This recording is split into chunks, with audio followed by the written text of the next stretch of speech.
This is a very dirty dent puller that I've inherited, and I've got just the car to try it out on.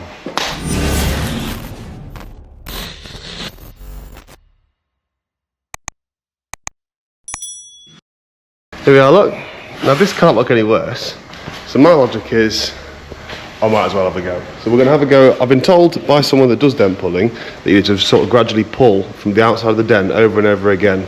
So the first thing I need to do is grind the metal down. I've never done this before. I'm still going to post it either way. If it looks terrible, fine, I'll send it off for paint. But I want to have a go. So let's get the paint ground off this area, and then we'll have a go at pulling this out. So we'll take out this rear light just to hopefully find somewhere to earth the dent puller. So we've got a 10mm up here, and we've got a 10mm in the back. You can't see that.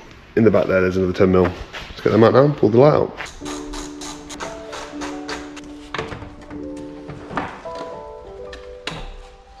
So as always, I forgot to press record. You can see here now that I've cleaned up a little bit there to put the grounder to, and I've also cleaned up the metal as best as I can here. There's some of the deeper parts of the dent I can't get the grinder in to get the paint off, so we'll have to pull it from the outside, and if needs be I'll sort of re-grind it again once this is a bit, well, hopefully a bit more level. Like I said, I've never used one of these before, so let's see how it goes. Let's get to it.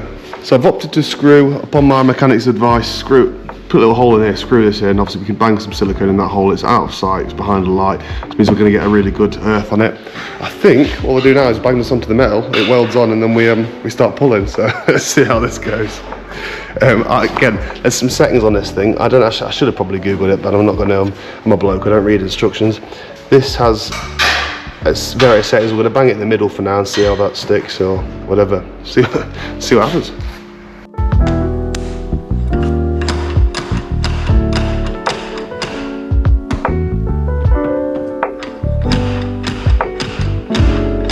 That's actually working quite well, isn't it? Let's just get it off. There's a bit of pain.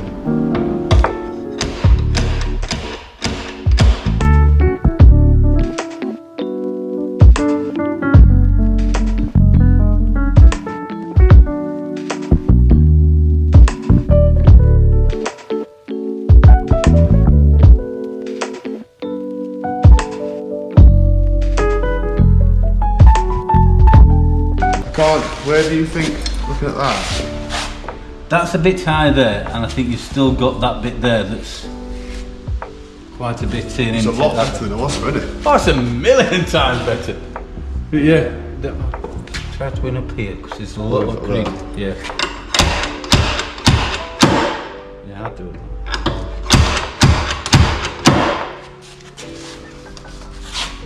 That's it.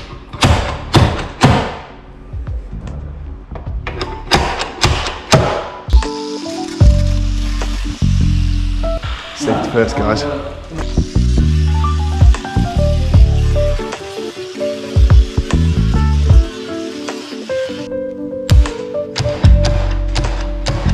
Oops, I've ripped the metal.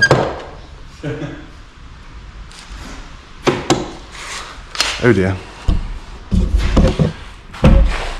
See that little hole there? Oopsie. I think I put a couple of holes in it.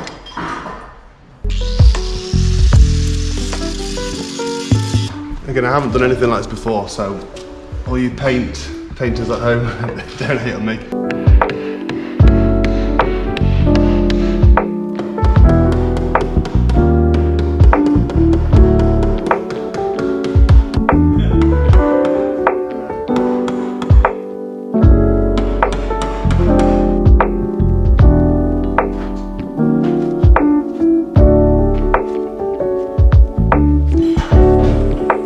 That's one coat of filler on.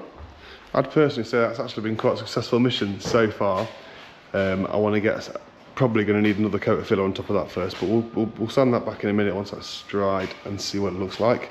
Whilst I wait for that to dry, I've got this bumper corner here to do as well, which looks like it's had a poor repair at some point in the past. So we'll get this sanded down, see where we're at once that's done.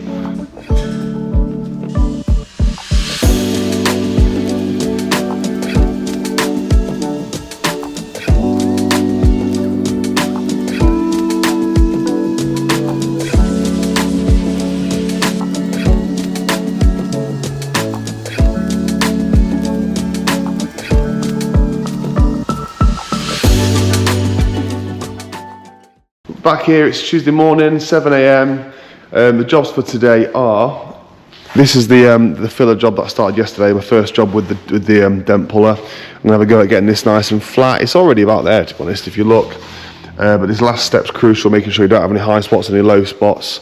And then we can crack on and get this painted. There's just a small bumper corner and that. Other than that, for an old car, it's a really tidy little thing. Polish the headlights as well.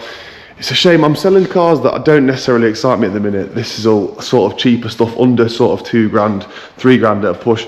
But the reality is, I've got a stock what's selling, and at the minute, I don't know why, but there seems to be a real sort of push on cheap stock. So at the minute, anything with that I can sort of see a bit of profit in, I'm putting on the forecourt. We've still got some nicer stuff. I keep saying I'm going to walk here on the forecourt. I am going to do that at some point, maybe today, maybe tomorrow.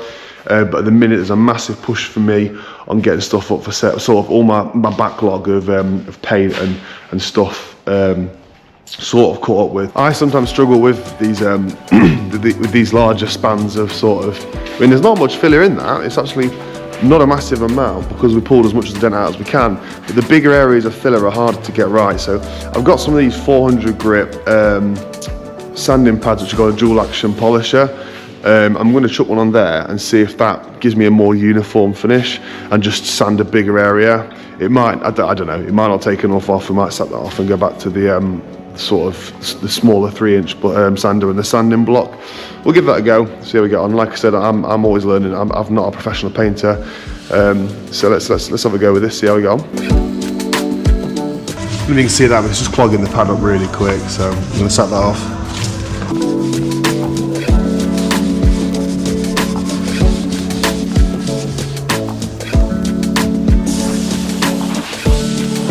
So the temptation with this is when you've got imperfections like you can see just there, is to keep sanding, and then eventually you lose the shape. Now, when I run my hand over this, I'm pretty confident that's fairly smooth. So what I'm going to do now is I'm going to just touch in, put a bit more filler, little coat on there, little coat on there, little flick off there, and a little bit more in this corner here. And I'm hoping it's as good as it can be. Now this is actually one of the cheapest cars we'll ever sell. It's about 1,400 quid's worth of car, so you know, at this point we're just making it look as presentable as we can. I know I say this over and over again, but it is true. Now if this was a £6,000 car, there's no way on this planet I would be doing this, but this is how you learn, isn't it? Maybe in 2 years time or 3 years time or something, this is a repair I'd undertake on a more expensive vehicle, but for now it's a perfect opportunity to practice. As you can see, some real light coats just on the areas that I think were either a little bit low or a little bit lumpy. So I've left this to go off for like half an hour. Now I was scraping the barrel of the filler tin when I mixed this up, and I think basically the filler I've used, which was right on the edges, has already dried out. As you see there, it's all gone to shit, so I'm going to try and get this out as best I can. I've got a new tub of filler on the way today, so as soon as that comes, we'll have another go. A bit frustrating, but it is what it is. Okay. I think now we're about there.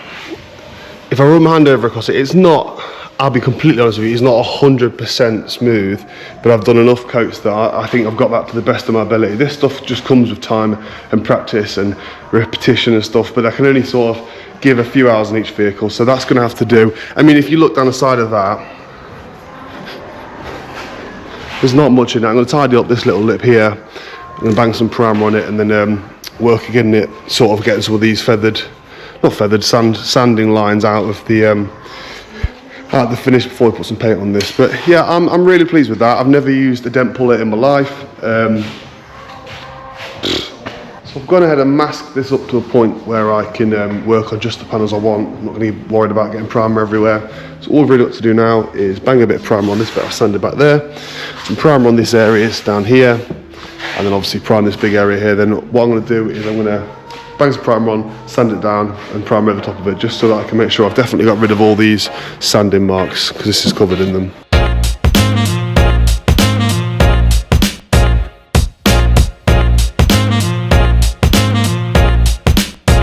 So another thing adding a coat of primer is brilliant for is spotting any obvious imperfections. Now, I'm actually so chuffed with this repair. It looks so good. But it's noticed that, I don't know what I've done on here, whether this is a bit of old filler that I need to just quickly sand off, or if I've actually caught the plastic with either my sander or the grinder. So I'm gonna wait for this to go off. And I've also noticed that obviously this bit here isn't particularly great, so I'm gonna, oops, I didn't mean to touch that. I'm gonna try and tidy this up a bit more as well. But again, there's a light sat flush against there, so that isn't gonna be too obvious. I've put some primer over the bare metal there. Yeah, so wait for this to all go off. And then what we'll do is we'll wet sand the large area where there's loads of sanding lines, and then we'll try and tidy up those two little imperfections. But other than that, from where this car's come from to where it is now, I'm well chuffed. This is one of my favourite repairs I've done so far. Yeah, so let's wait for that to go off and then we'll wet sand it. So that's that wet sanded with 400 grit paper. I've now put another coat of primer on that just to make sure it's hella smooth. This is all dry now, so if you watch the channel you know the drill. What we're going to do next is flat it all in, and also any shine on these bumpers that's going to be painted or lacquered needs to be nice and flat so that it's got something to adhere to. So I'm going to crack on and do that. I'm not going to video it because you've seen it a million times before and it's not very interesting. I basically get Scotch-Brite pad and just rub it down until it's all flat. Let's go!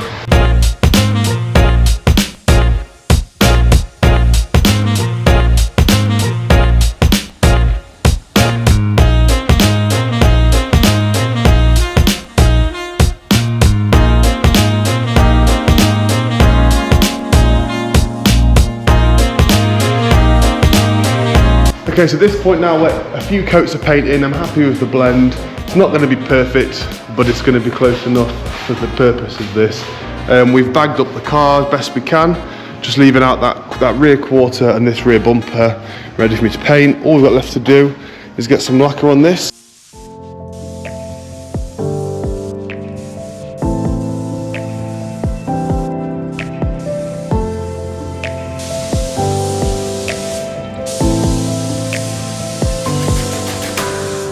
I'm so buzzing with this. Bumper looks great, but look at this quarter, man. You literally can't tell that's been damaged. So we'll leave that to go off overnight, and then tomorrow we'll flat and polish this as well. That's come up really well. I'm so pleased. I think that's the best repair I've done so far. Buzzing.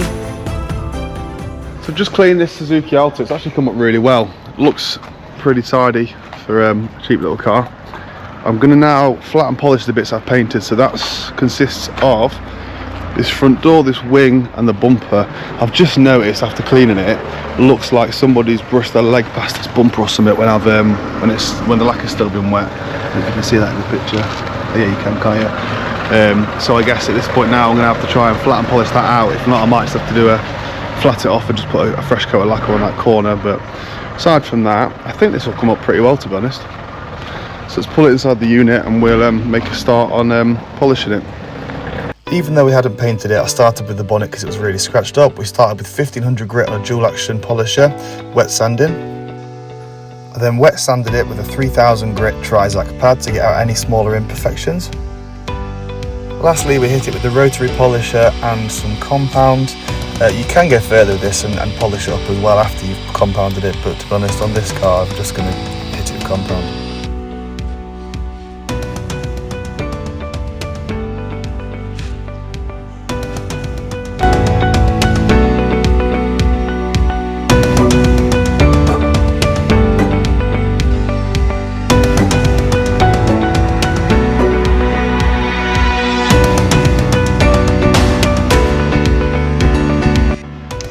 Okay, so I've done the main panels that I've painted. I've also been around the whole car and polished any sort of small scratches and scuffs I can see on it.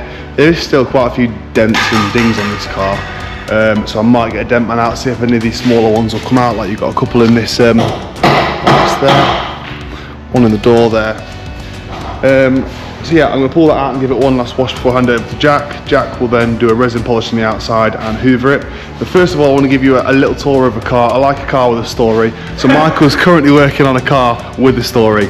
Not necessarily a good one. This was a bad buy. We bought it blindly off Facebook with a bit of bodywork on. A bit of bodywork looks like this. Scuffs on every corner, dented insides, crappy eBay sills that have been literally screwed on with Phillips. Yeah, dents on every single panel. It's absolutely hammered. So we've slowly been harvesting parts off it. What we had off this? We've had door handles, we've had boot lid, rear vents, mirror, and now we're on boot the lid, gearbox. boot badge, Yeah. aerial, hubcap, covers. Yeah, we've had our money's. Well, I don't know if we've had our money's worth because we paid about £1,000 for this, so probably not had our money's worth. But I have just been offered a Fiat 500 with a seized engine, which is rare on these. It must have been run without oil or coolant or something. But this engine in this is fine. So Michael's on with getting this engine out. We're then going to pull off all the parts that we think we might use again. And stick them on the shelf. But yeah, so that's Michael's job today, is to get the engine out of that, and then some point this week we'll be pulling the other one in and doing an engine swap on that. So yeah, if life gives you lemons, i.e. a bag of scrap car, try and get your money out of it somehow. And in this instance it was stripping it for parts. We sell a lot of Fiat 500, so it's worked out okay on this instance. But yeah, definitely learned a lesson or two there. So if you watched the previous episode, you'll remember this little smart car. This was traded back in as a return. Customer basically didn't get on with it, couldn't drive it. Not really a valid reason for return, but sometimes you pick your battles. So we just bought it back, got on with the day sort of thing.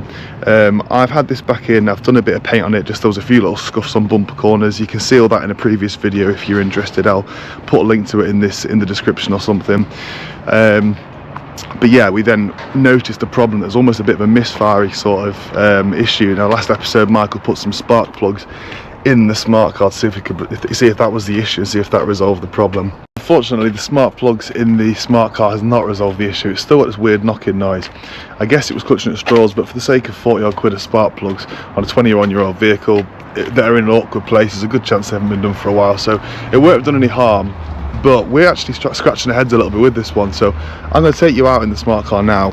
We're going to go for a little drive. I'm going to show you what it does, and I'm hoping that maybe one of you guys, one of the subscribers, might have experienced this before and can maybe give us some insight as to what's causing this issue. Because we don't know. We're going to have to send it elsewhere if not. But I guess we'll leave it a week, see if any of you guys have got know anything about these cars that we don't sell at any of these usually, so, or very few of them, so I don't know the car particularly well, and neither does my mechanic. So yeah, let's see what you think. I'm just going to come off the roundabout in just a second. When we do, I'm going to floor it and you'll hear what I mean. We're going to cane it now. Now listen to this.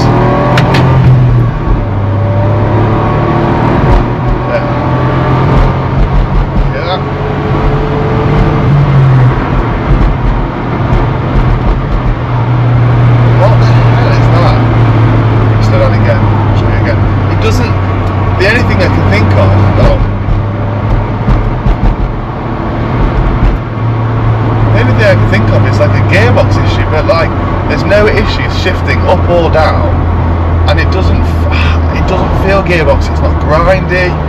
It feels, I tell you what it feels like in a rear wheel drive car when the prop shaft, either like support bearing is like knackered and it's got movement or something like that, but it doesn't have one. So yeah, we are genuinely stuck. We're at a loss with this. I don't know what to do with it, and it isn't worth enough money to end up sending off to specialists to diagnose. I'd rather just scrap it than get tied up spending loads of money on it. It's just not worth it. But it's a shame because I've spent money not money, I've spent time painting it and making it look pretty, and I sold it before with no issues. So now I'm starting to doubt whether maybe or not they damaged it when they had it and didn't report it, and I didn't give it a sort of a thorough enough test drive when it came back to check for issues. But so bizarre. Guys, if anyone in the comments has seen this before, or if there's something you could recommend that we check, please drop a comment below and we'll have a look through it, and maybe one of you guys can help me get this sorted. Guys, thanks for watching this video. If you've enjoyed what you've been watching, please like and subscribe. It makes a big difference. Massive thank you to all the other subscribers that have left comments saying that you're enjoying it again and good to see me back. It means a lot. Michael Can said that he wants to see some more of the numbers, some more of buying at auction. The Fiesta and the C1 that I painted in the last couple of videos are both sold, so we'll do the numbers on those in the next episode. We're also going to have a look at the engine swap, catch up with Michael and see what he's been up to. If there's anything else you guys want to see, then please give me a shout and I'll do my very best to accommodate it. See you in the next one, guys. Thanks for watching.